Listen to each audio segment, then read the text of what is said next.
G'day, this is the Happy Families podcast. Christian O'Connell, you might have heard of him, one of the nation's most popular and loved radio broadcasters. He has the Christian O'Connell Show on Gold FM in Melbourne and Sydney, and he's on digital radio around Australia.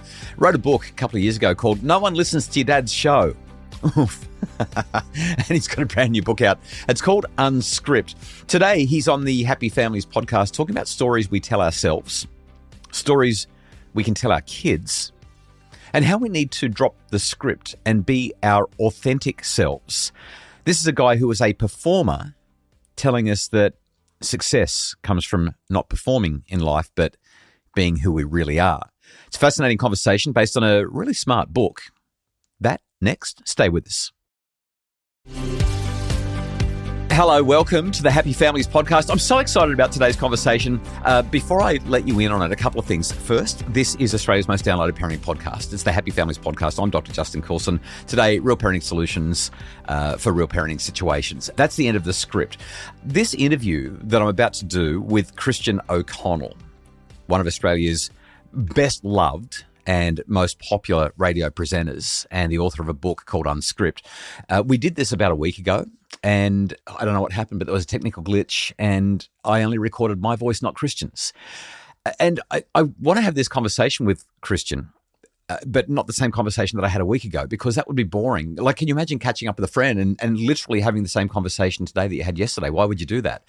So I've thrown the script out, put a new script-ish thing together, and I can't wait to see where it goes. Christian, we're in for a treat. Let's fire it up. Thanks for being here for the second time to have an all-new conversation about your book, Unscript. Well, look, I enjoyed the chat last time. Happy to chat to you again. I love your work. I love what you do. I'm a girl dad myself. I've got two daughters who are now 19 and 22. And so if I can add any value to your audience with this chat, I really hope I do. And you were very gracious by saying everybody in radio has had that moment where you've done a recording with a guest and then you've lost the interview. So that was very kind of you. All right. So last time we spoke, I just wanted to tell stories because that's what you do so well in your book. And we are going to do that a bit today, but not quite as much because I have some more questions for you since we had that conversation. I do want to start, though, with a question that I did open our discussion with last time because it's just so perfectly parenting and everyone's going to relate to this one. You share a parenting story in the book about your two daughters. You've just become an empty nester. My favorite story in the book was this one. You've got a lounge chair, a couch, whatever you want to call it, and you've got a Calippo ice block wrapper. And I'm not going to say anything else. I just want you to fill in the blanks.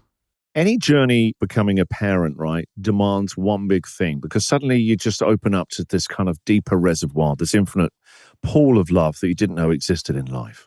What a strange job that you kind of sign up for where you'll love them, but underneath all of that is that one day, if you do it well, they walk out the door. You know, it's a strange job that you sign up for. It has your own built-in obsolescence. You've now got two kids out of home. You're literally an empty nester. So what was it like when your first child flew the coop, when your first child left the nest? Did you sit there and breathe out and go, oh, thank goodness? No. No. Tell me about that. No.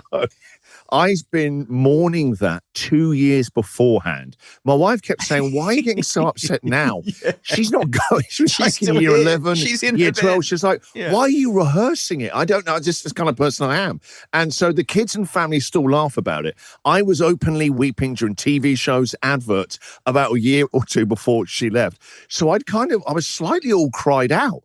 And then suddenly it was my wife that really suddenly felt this enormous, well, you feel it's a type of grief, the right kind of grief. That's the word, yeah. It's grief. So yeah, one of the stories in the book, because the book is about how to have better conversations, with greater ease and more impact, and also how to tell better stories. And the thing is, when they study brainwaves, when you're sharing just information or data with somebody, it doesn't literally light up someone's brain in the same way. But when we tell a story, that's how we connect. We are story machines. And so storytelling is the best way to communicate with somebody. So this story is about how last year, because suddenly we were empty nesters, suddenly the couch, it was a 4-seater sofa, had to go. We were downsizing, moving home, and so there was no room for this big family couch because mainly it was just going to be my wife and I.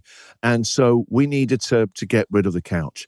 That couch, it literally had a groove for, memory foam pillows, do for your head. It had grooves for where we'd all sat. We always sat in the same places. And when we moved to Australia 8 years ago, this family sofa came with us. And so it's been through a lot of laughter, a lot of tears. I called it the couch of 1,000 stories because there really were. And so I remember when Ruby, my eldest daughter, first left home, and I was struggling at times. I would sit on the couch and suddenly it would just be empty. It was this big couch, and you were reminded of absence. And I remember that I suddenly, down the side where she would always sit, I reached and I found, I was looking for remote control, and I found a Calippo wrapper. And at first I was like, bloody hell, she always used to do this. I've told her so many times, don't shove them down the side of the couch. Put it in the bin. It's only a couple of steps away. But actually, I didn't pick it up and put it in the bin. I tucked it back down there because I thought, if I ever want to be reminded of her, I can just reach down here and I can feel the Calippo wrapper and it will make me smile and be reminded of her. So I tucked it back down there. Probably make your fingers a little bit sticky as well, right? There's that, yeah. Disgusting. Love it. And so when we came to getting rid of it, I didn't want to sell it. I actually gave it away on the radio show. I just wanted a young family to have it so they could make their own 1,000 stories. So I gave it away to this family. They just happened to have 2 young daughters. So it felt right to give it to a new family, make your own dents on it and have your own stories on it. But I remember literally about an hour before they were coming to pick it up, I thought I better tidy it up. And so I reached down for that Calippo wrapper. And I remember thinking, I'm going to have to actually let go. This is the final kind of letting go. Both the daughters now have walked out the door.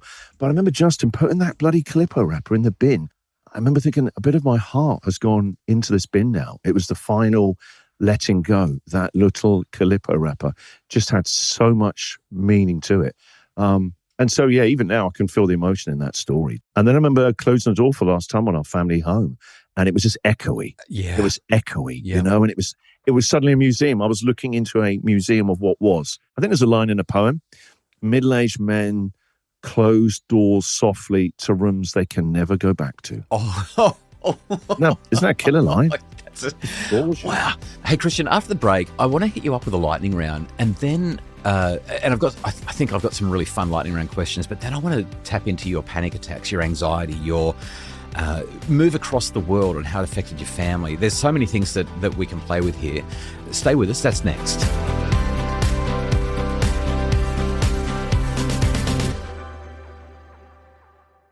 We're back. It's the Happy Families podcast, real parenting solutions every single day. Christian O'Connell, one of the nation's best known, best loved radio presenters from Gold FM in Melbourne and Sydney and digital radio around the nation.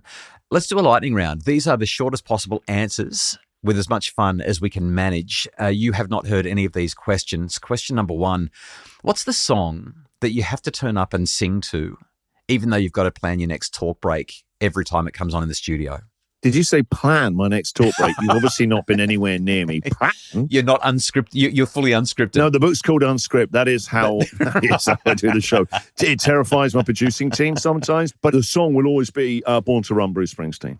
What's the worst thing that a caller has ever said to you live on air? Oh, I can tell you that actually. And with it, I learned a very powerful lesson. It was the morning after Brexit had been announced in the UK. And I don't get political on the show. It divides people. And in the morning, I want to bring people together. And I'm back in the UK. 2.5 million listeners on this show. And wow. I said something about Brexit. I didn't like the result, and I should have kept my mouth shut. And a caller, we were talking about it. The caller said they were in a good mood because, Brexit had come through. And I was devastated, like a lot of people. And then the caller just said, I'm never listening to you ever again. I've been listening to you for years. I'm not listening to you ever again. I remember just feeling a tremendous amount of sadness. And I was annoyed that I'd even talked about it. We so badly want to have good quality relationships. And when there's a division, when there's a rupture, it just hurts to our very core, doesn't it? Christian, what's the most British thing you still do, even though you've been in the country now for almost a decade? Where do I begin? Well, I'm an Australian now as well. I'm very proud Australian. Got my passport. Our whole family are. We love being Australians. But you're going to laugh, but tea is a really big part of my life. So for this English guy, the tea still keeps me connected to the motherland. Very British. Last lightning round question. Now the kids have moved out. You can admit this. But when the kids were at home, what was a rule that you had in the house that you broke more than the kids broke? tidy your bedroom. Especially as they became teenagers, they'd realised, like all kids do when you become a teenager, that your parents are hypocrites. My 12-year-old right now, I'm having this daily argument about making the bed. She's like, but Dad, I'm just going to get back into it and mess it up tonight. Why do I need it? I was like, oh. All right, a couple of serious questions and we need to wrap up. The book is called Unscript. It's about being your authentic self. I've read this one and I also read your last book, Nobody Listens to Your Dad's Radio Show. In both books, you've talked about your performative Christian O'Connell persona. That is, when you're on the radio, you have to perform a bit, right? But you've also described your anxiety and panic attacks and some really significant challenges that you've had from a mental health point of view. What I'm interested in is, when did you first realize that your children could tell the difference between radio Christian and dad Christian? I think it's when they were teenagers. When your kids become teenagers, they really they change. Obviously they have physical, hormonal changes. I'm a girl dad. But also I think they see you as parents, they see your flaws a lot more clearly. And at first you don't want them to see that. You still want to be a golden god. But that's not healthy. They need to see you as humans and that that you're going to make mistakes. Maybe just briefly summarize, what do we do if we want to unscript and be a bit more authentic, not be performing the role, but actually be present in the role, being what we need to be in that moment? So I've been doing breakfast radio for 28 years, 20 in the UK and then 8 years here. So for a lot of my career, I thought that the great shows were about preparation and performance. And now when I moved to Australia and I had to start again from scratch, really, and it was incredibly hard at first, but I realized that they weren't. Actually, what it's about is presence. And when we're fully present in the right here and now, you're more fully resourced to all your natural creativity, wonder, curiosity, when we're fully present. The great shows, when they happen now, are about presence. The same with me and the team. They're always about that. And the same as a dad as well. The more present I am, the better resourced I am as a dad. I'm not in the script. I'm not in knowing. These days, we really want to know the right answer, know the right thing to say. As a parent, that gets in the way. My job really is to obviously make my kids feel safe, love them unconditionally, but really I hope I'm constantly trying to get them to listen to themselves. This is a book about speaking and storytelling, but it is also really a book about how to listen to yourself. Yeah, and that's what I want my daughters to do, is to really become masters of listening to themselves. My number one thing I would advise to everyone listening to this is the number one job as a parent is also to keep them talking. Always be aware that there is a door closing suddenly and you've started to close it down, or they're closing it down because you're not really hearing them. Even if you've got to say a no to them, there's still a better way to say that no and to keep that door open. The job is to keep them talking. And even if they go, I don't want to talk about it, I go, I made a mistake last time. I want a second chance. What am I not understanding? What am I not hearing? And then we'd have a much deeper conversation, much deeper. This conversation has been very different to the one we had last week, and I've appreciated it. I've thrown out the script. It's been completely unscripted, and today's been great. And oh my goodness, the stories that you have to tell, the stories that are in the book that we haven't touched on today that I wish we had time for. You've got to grab the book, guys. Unscript by Christian O'Connell. It's in bookstores next week. You can jump online and pre-order it now. Pre-orders are good. Pre-orders help authors know that somebody's actually going to buy the book. I recommend it. I enjoyed it. I even blurbed the front of it because I liked it so much. Christian, it's always a treat to talk to you, and can't wait till we can do it again. Thank you very much. And you're coming on the radio show very soon. I'm looking forward to that and speaking to you again. I love your work. Thank you for showing up the way you do. Great to be with you. The Happy Families podcast is produced by Justin Coulson from Bridge Media. Mim Hammonds provides additional support.